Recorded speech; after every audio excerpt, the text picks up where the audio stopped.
যেই কথায় বিশ্বাস করে, যার চোখে দেখা অভিজ্ঞতা যেইখানে যে আসে সে থাকতে পারে না। কেননা এখানে আসার সিরিয়াল আছে, যাওয়ার কোনো সিরিয়াল নেই। হ্যাঁ, বাবা আগে আসবে এটাই সত্য, ছেলে আগে আসবে পরে আসবে এটাই সত্য, কিন্তু যাওয়ার ব্যাপারে কোনো সিরিয়াল নাই। কখনো ছেলে বাপকে কবরে রাখে, কখনো বাপ নিজের চোখের পানি দিয়ে সন্তানকে কবরে রাখে। যাওয়ার কোনো সিরিয়াল নেই। এতগুলা কথা যদি বুঝে আসে তো পরেরটা বুঝে আসবে, ওই মানুষটার বাবা উচিত। কিন্তু আমার মনে হয় না, বিশ্বাস হয় না যে এখানে একজনও পাওয়া যাবে বা কয়জন পাওয়া যাবে যে আওয়াজ যত দূর যায় অন্তরালে যারা শুনতেছে এদের ভিতর থেকেও পাওয়া যাবে না যে আমি তো যেই কোনো মুহূর্তে চলে যাব। 2 মিনিট কখনো বসা নির্জনে ভাবছি যে আমি তো চলে যাব, যিনি আমাকে নিয়ে আসছেন ওনার কাছেই যাব। কেননা সত্য এটাই, মানুষ মারা যাওয়ার পরে যখন আমরা পড়ি, খবর শুনতে দেরি, পড়তে দেরি করি না, ইন্না লিল্লাহি ওয়া ইন্না ইলাইহি। এটা কি মুর্দার খবরের শোনার দোয়া? খবর শুনলে এই দোয়া পড়তে হয়, এটা কি দোয়া? না না না না, এটা এই জন্য পড়া হয় নিজেকে সতর্ক করার জন্য। এখানে নিজেকে সম্বোধন করে যে উনি তো চলে গেল, আমিও তো আল্লাহর যে কোনো মুহূর্তে আল্লাহর কাছে যেতে পারি, কিন্তু 2 মিনিট ভাবলাম কিনা আমি প্রস্তুত কতটুকু। একজনও পাওয়া যাবে কিনা সন্দেহ যে 2 মিনিট আমি কখনো বসে ভাবছি যে আমি তো চলে যাব, যিনি আমাকে অস্তিত্ব দিলেন ওনার বিধান তো এটাই যে এইখানে আসবে সে যাবে, চলে তো যেতে হবে ওনার কাছে। ইলাইনা তুরজাউ ইন্না লিল্লাহি ওয়া ইন্না ইলাইহি রাজিউন, আল্লাহর কাছেই ফিরতে হবে, বাইপাস করার কোনো সুযোগ নাই। এই জন্যই কোরআন বুঝায় বলছিলাম প্রথমেই, আইনাল মাফার। ও মানুষ, ও বিবেকওয়ালা মানুষ, বুদ্ধিওয়ালা মানুষ, ও বিদ্যান মানুষ, ও সৃষ্টির ভিতরে সবচেয়ে আধুনিক মানুষ। সৃষ্টির ভিতরে মানুষই আধুনিক। তুমি কি কখনো ভাবছো ওয়া ইলাইহি তুরজাউন, ইন্না লিল্লাহি ওয়া ইন্না ইলাইহি রাজিউন, তুমি আল্লাহর কাছে ফিরবে প্রস্তুত কতটুকু?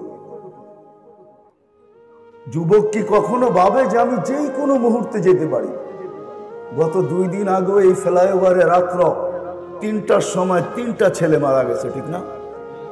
খিলগাঁও ফ্লাইওভারে গতকালকে না, এর আগের রাত্রে, পরশু দিন রাত্রে 3টা ছেলে মারা গেছে। আবুল হোটেল থেকে খায়া আসতেছিল 3 বন্ধু একসাথে, ঠিক না? কি তার কি জানা ছিল যে মালাকুল মউত আমার জন্য ফ্লাইওভারে অপেক্ষা করতেছে? পায়ে হাত রেখে আমি ভাবাইতে চাইতেছি আপনাদের। 1 মিনিট 2 মিনিট 10 পর্যন্ত ভাবলাম না নির্জনে বসা যে আমাকে তো চলে যেতে হবে, যিনি আমাকে অস্তিত্ব দিয়েছেন ওনার কাছে যেতে হবে, কিন্তু আমি কতটুকু প্রস্তুত? যাইতে তো হবে ওনার কাছে, বাইপাসের কোনো সুযোগ নেই। কতটুকু প্রস্তুত? দ্বিতীয় কথা, উনি আমার কাছ থেকে চায় কি? সারাদিনই তো সবকিছু দিতে থাকেন, 1 ফোঁটা পানির থেকেই তো আমাদের অস্তিত্ব, তাই না? এই জন্য আল্লাহ কখনো কখনো মানুষকে বুঝাইতে চায়, হয় আওয়াজটা যদি কানের পর্দা ফাটাইতো তাইলে হয়তো মানুষ বুঝতো। কিন্তু কোরআনের আওয়াজ তো কারো কানের পর্দা ফাটায় না, যার কারণে আমার জাতি, আমার সমাজ বোঝে না, চিৎকার দেয়, মান আরাদা আন্নি নাদাইতুহু মিন কারিব। যখন মানুষ আল্লাহর থেকে বিমুখ হয়ে যায়, সবকিছু পাওয়ার পরে যখন আল্লাহ ভুলা যায়, আর এটাই মানুষের স্বভাব, ইদা মাসাহুল খায়রু মানুয়া, মানুষ যখন সবকিছু পাওয়া যায় তো আল্লাহর থেকে দূরে সরে যায়। এই জন্যই কোরআনকে চিৎকার দিতে হয়, মা গাররাকা বিরাব্বিকাল কারীম। ও মানুষ, আল্লাহর মতো সত্তা থেকে তোকে দূরে সরাইলো তো সরাইলো, তুই আল্লাহকে ভুললি কি করে?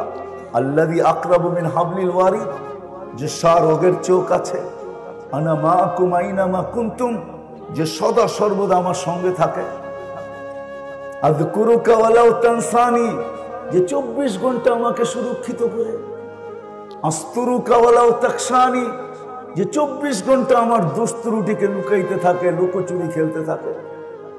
রহমতি ইলাইকা নাজিল, 24 ঘন্টা আল্লাহর রহমতের অ্যাকোয়ারিয়ামের ভিতরে আমরা বসে আছি। কসম খোদা, সময় লম্বা হয়ে যাবে, নাহলে আমি আপনাকে আঙ্গুল দিয়ে দেখাইতে পারি। যদি আল্লাহর এই রহমতের অ্যাকোয়ারিয়ামের ভিতরে বসে না থাকতাম, তাহলে এইখানে যারা আমরা সুস্থ আছি, 1 সপ্তাহ যদি এরকম চলে, ডেলি আল্লাহ কুদরত দিয়ে সুস্থ রাখার জন্য আমাদেরকে 36 বার ডায়ালিসিস করেন। আমাদের কিডনি 36 বার আমাদেরকে ডায়ালিসিস করেন কুদরত দিয়া, আল্লাহর প্রযুক্তি দিয়া। মানুষের প্রযুক্তি তো ডেলি একবারও করার ক্ষমতা রাখে না। আল্লাহ ডেলি 36 বার কুদরতি প্রযুক্তি দিয়া ডায়ালিসিস করেন। একবার কমায় দেখ, সপ্তাহ ভর প্রতিদিন 36-এর জায়গায় 35 করে দেখ, 1 সপ্তাহ পরে আপনি ডাক্তারের কাছে যেতে পারবেন। 24 ঘন্টা রহমতের ভিতরে ডুবায় রাখছে। আজ পর্যন্ত তো একদিন ভাবলাম না যে আল্লাহ আমাকে 24 ঘন্টা সুরক্ষিত করে। হায়, ঘুম যদি আল্লাহ না পাড়াইতো, কসম খোদার, মেডিসিন কোনোদিন মানুষকে ঘুম দিতে পারে না। আপনি মানেন আর না মানেন, আমি এটাকে মানি। মেডিসিন খায় কোনোদিন মানুষ ঘুমাইতে পারে না যদি আল্লাহ ঘুম না পড়ায়। আর আল্লাহর ঘুমে যতটুকু মানুষ পিওর আর কিউর হয়, যতটুকু সতেজ হয়, মেডিসিনের ঘুমে এতটুকু সতেজ হয় না।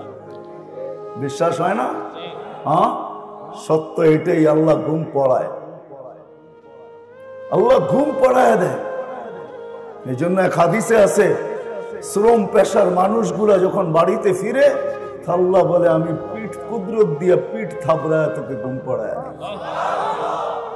এই মানুষটা যখন আল্লাহর থেকে বিমুখ হয়, তো আল্লাহ কাছের থেকে ডাকে, মান আরাফা আন্নী নাদাইতুহু মিন কারীব, ও বান্দা ইলাইন কোথায় চললি, আমা কুনতা মা আম্মাহিনা, তোর কি বাবা উচিত ছিল না তুই একটা পানির ফোঁটা ছিলি?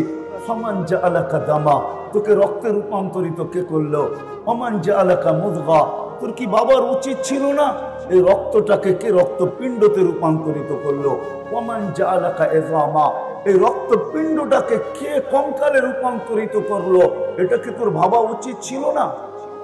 কি বলেন? ওমান কাসা আলাইহি লাহমা, এর উপর এত সুন্দরভাবে গোশতের আবরণ কে চড়ায় দিল? তোর কি একটু ভাবা উচিত ছিল না? আমা কুনতা সগীরা ফামান কাব্বারা, তুই কি ছোট ছিলি না, তোকে বড় কে করলো? আমা কুনতা যায়ীফা, তুই কি দুর্বল ছিলি না, তোকে শক্তিশালী সুঠাম কে করলো? আমা কুনতা জাহিলা, তুই কি মার পেটের থেকে অজ্ঞ আসিস নাই, তোকে শিক্ষা দিল তো দিল কে? কে রাখলো তোর ভিতরে এই পাওয়ার ব্যাংক, যে তুই যা পড়স তা এখানে সেভ হইতে থাকে? কে রাখলো এই মেমোরি কার্ড এখানে, যে যা পড়িস তাই তোর এইখানে? ছোট ছোট বাচ্চা কোরআন হেফজ করে, 30 পারা কোরআন, 6, 7, 8, 9 বছরের ছেলে, ওর এইখানে এই মেমোরি কার্ড কে রাখলো? এই পাওয়ার ব্যাংক কোথায় ফিট করলো? আল্লাহ বলে এই শিক্ষা তোকে কে দিল? আমা কুনতা মিসকিনা, তুই নিশ্চয় ছিলি না, তোকে স্বয়ং সম্পূর্ণ কে করলো? বিদায় বাবা উচিত ছিল যে মালিক আমাকে স্বয়ং সম্পূর্ণ করলো, উনি আমার কাছে কি চায়? আর আমি যে কালকে চলে যাব, আমার প্রস্তুতি কতটুকু? বাবা উচিত ছিল। চলে যেতে হবে, এটাই সত্য। চলে যেতে হবে, এটাই সত্য। যা কিছু ভোগ করতেছি সব আল্লাহ, একটাও আমার না। যদি বলি দেহটা আমার, তাহলে আমি আপনাকে প্রশ্ন করব, দেহটা যদি আপনার হয়, তাহলে কোন অঙ্গের উপরে আপনার কন্ট্রোল আছে? আমাকে একটু আঙ্গুল দিয়ে দেখান। আছে কোন অঙ্গের উপরে কন্ট্রোল?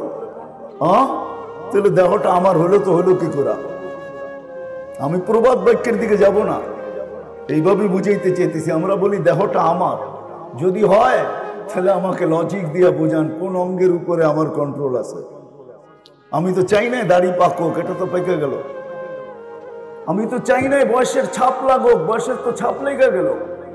আমি তো চাই না দাঁতগুলা পড়ো, এটা তো পড়তে শুরু করলো। আমি তো চাই না কিডনিটা নষ্ট হোক, আমাকে তো ডেলি ডায়ালিসিস করতে হয়। কেন হলো? বোঝা গেল দেহটা আমার না। জীবনটাও আমার না, যদিও ভাবি আমরা জীবন আমার, ঠিক না? প্রবাদ বাক্য বলবো না আমার জীবন আমি কাটাবো, যেমন খুশি তেমন কাটাবো। প্রবাদ বাক্য হইতে পারে, এটা ছন্দের মিল হইতে পারে, কিন্তু জীবনটাও আমার না। থাকলে জীবনের কোন মুহূর্তের উপরে আপনার আমার আঙ্গুল আছে? কোন সময়টার উপরে কন্ট্রোল আছে? যদি থাকতো তাহলে 3টা ছেলে গত পরশুদিন জান কেন দিতে হলো? সারা বাংলাদেশের খুশির দিন পদ্মা ব্রিজে ওই যুবককে জান কেন দিতে হলো? যে বাইক অ্যাক্সিডেন্ট করে মারা গেলেন, তার স্বপ্ন আর পুরা হলো না। তার স্বপ্ন ছিল আমি ভিডিও করতেছি, পদ্মা ব্রিজ ক্রস করব, ওই পাশে যে সাইটে যাব, আর সাথে সাথে বন্ধুদের সাথে শেয়ার করব। আশা তার পূরণ হয় নাই। বুঝছে কেন হলো না? তাহলে জীবনটাও আমার না, দেহটাও আমার না। আল্লাহ আসেন ভাবি, এটাই ভাবা উচিত যে কোনো মুহূর্তে আমি চলে যেতে পারি, কিন্তু আমার প্রস্তুতি কতটুকু, আমি কতটুকু আখিরাতকে গুছাইলাম, দুনিয়াকে কতটুকু গুছাইলেন, এটা আমার প্রশ্ন না। দুনিয়া তো কম না কম বেশি কিছু না কিছু গুছাইছি, কিন্তু মেরে দোস্ত আখিরাত কতটুকু গুছাইলাম, যেখানে চলে যাব। যে আল্লাহ 24 ঘন্টা আমাকে সুরক্ষিত করে। আপনি জানেন না, এক জায়গায় আল্লাহ বলছে, মানুষ লাউ আমারতুল আরদা লাবতালাআত কাফি বাতনিহা, আমি জমিনকে হুকুম দিতে দেরি, তোকে পেটে নিতে দেরি করবে না, দেরি হবে না পেটে নিতে।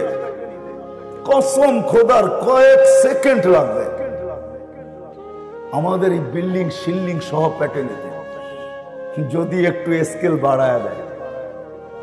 বোঝেনই তো, ঠিক না? না বোঝেন নাই? বোঝেন নাই? একটু ভূমিকম্পের হাই স্কেল যদি বাড়ায় দেয়, কয়েক মিনিট লাগবে না, মিনিটের দরকার নেই, কয়েক সেকেন্ডের দরকার। আল্লাহ বলে, লাউ আমারতুল আরদা লাবতালাআত কাফি বাতনিহা লাউ আমারতুল বাহরা লাআগরাকাত কাফি কারিহা, সমুদ্রকে হুকুম দিতে দেরি, তোকে তলদেশে নিতে দেরি করবে না। লাউ আমারতুল মালাইকা লাহলাকাতকা, আল্লাহরও ডিফেন্স আছে। আল্লাহ বলে, ফেরেশতাদেরকে হুকুম দিতে দেরি, তোকে ধ্বংস করতে দেরি করবে না। জান দুনিয়াতে আছে শত শত ধ্বংস স্তূপ এখনো দুনিয়া রাখা আছে। হাদিসে নেয়ামত বলতেছি, কোরআনে যতগুলা লেখা আছে হয়তো 2-1টা বাদ হবে, বাকি আমার এই 2 চোখে দেখা আছে। হ্যাঁ, 2 চোখে আল্লাহ দেখায় দিছেন, এই জন্যই ভিতরে ব্যথাটা একটু বেশি, নাহলে আমার ভিতরে ব্যথা কম হতো। এই জন্যই আপনাদের কাছে ছুটে আসে।